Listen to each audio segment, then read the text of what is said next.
After you successfully created your podcast and are happy with the final result, the next best thing to do is to publish it on iTunes. This is easy to do.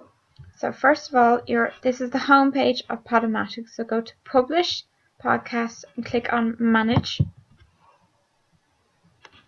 Scroll down the page. Now, this is the RSS feed that I previously talked about.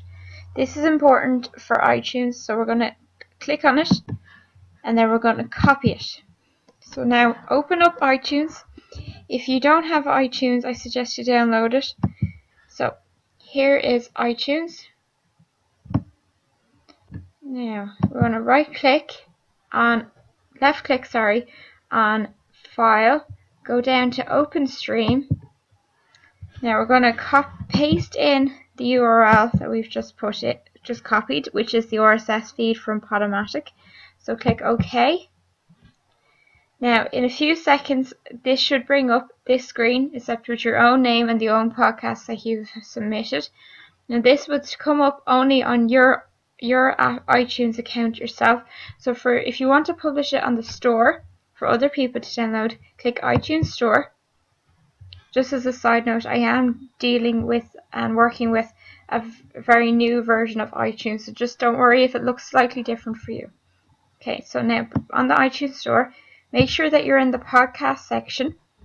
Scroll down to Submit a Podcast. Click on this.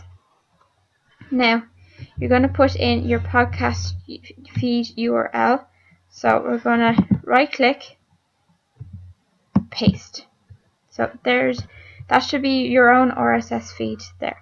So after you've put in your RSS feed, you click on continue. I will not click on continue for the purposes of this video, as I have already submitted a podcast to iTunes which has been accepted. However, I will explain to you that all that is attached in the next screen is just asking you details about your podcast, such as your title, your theme, and the category of your podcast.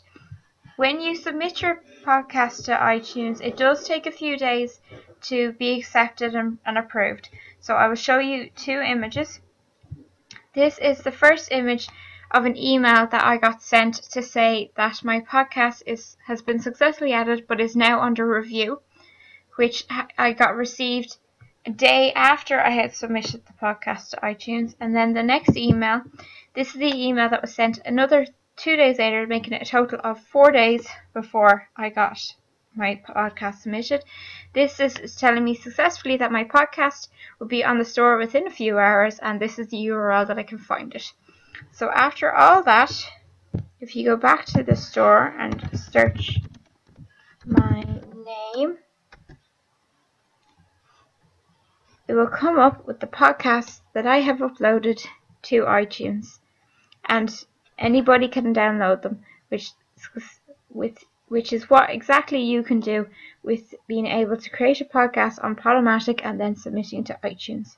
It's easy as that, as long as you have the patience to wait just a few days while iTunes accepts your podcast.